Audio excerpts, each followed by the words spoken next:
Shalom adik-adik yang dikasih Tuhan. Bertemu lagi dengan Kak Grace di Sekolah Minggu Online GKI Klaten. Gak kerasa ya, kita sudah memasuki minggu pertama di bulan Desember, bulan terakhir di tahun 2021. Banyak hal telah kita lewati selama tahun ini, tapi semoga adik-adik tetap memiliki semangat untuk selalu mengikuti Sekolah Minggu Online dari rumah masing-masing.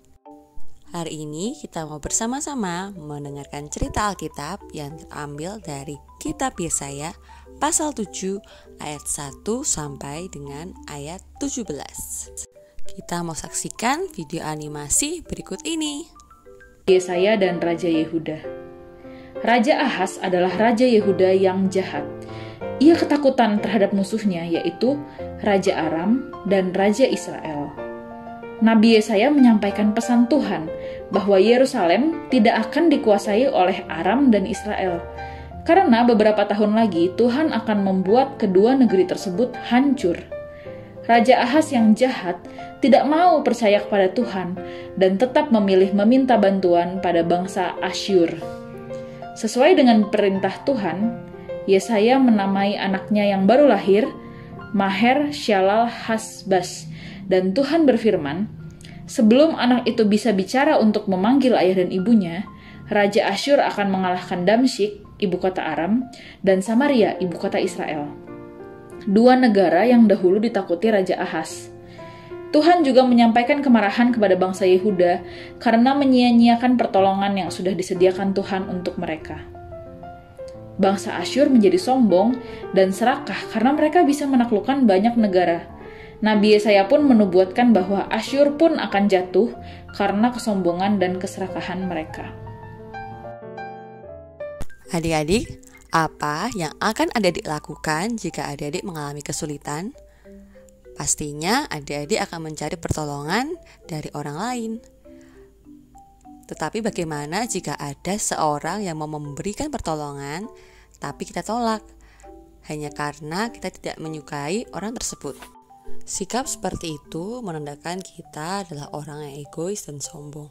Kita hanya peduli dengan diri kita sendiri tanpa memikirkan kepentingan orang lain. Ahaz, raja yang sangat egois dan sombong. Dia menolak mentah-mentah pertolongan dari Allah. Ahaz lebih mengharapkan pertolongan dari Asyur yang justru sebenarnya sedang mengincar Yerusalem. Tetapi Allah tetap akan menolong umatnya walau Ahaz menolak pertolongan Allah. Peringatan Allah melalui Yesaya pada Raja Ahaz agar percaya pada Allah tidak diindahkannya. Bahkan ketika Allah menawarkan bantuan, mujizat sebagai penguat untuk mengangkat iman Ahaz dengan menyuruh Ahaz menyebut pertanda apa yang diinginkannya, dia bersikap munafik dan berdalih seperti orang saleh. Aku tidak mau mencobai Tuhan. Nampak sekali kemunafikan Ahaz karena ia sebenarnya raja yang menyembah Baal. Sikap Ahaz tersebut ditegur dengan keras oleh Yesaya. Yesaya menyebut tindakan Ahaz itu telah melelahkan umat Allah dan juga melelahkan Allah. Namun kasih Tuhan tetap besar kepada umatnya. Allah telah memberikan tanda kepada Ahaz meskipun Ahaz tidak memintanya. Tanda ini sebagai nubuat tentang Mesias yang secara jelas hendak menunjukkan pengharapan baru yang Allah berikan. Kelahiran Yesus menjadi pemenuhan nubuat ini dan dialah yang bisa disebut Immanuel sejati. Kisah tentang Ahaz ini menunjukkan perbedaan yang sangat mencolok antara berharap kepada manusia dan berharap kepada Tuhan. Ketika kita berharap pada manusia, kita akan mengalami kekecewaan karena manusia memiliki kekuatan yang terbatas. Sementara jika kita berharap kepada Tuhan, kita merasakan damai sejahtera karena Tuhan berkuasa atas hidup kita.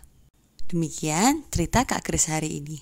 Semoga makin hari kita selalu berharap hanya kepada Tuhan. Terima kasih adik-adik sudah mengikuti Sekolah Minggu Online sampai saat ini. Sampai jumpa minggu depan ya. Tuhan Yesus memberkati.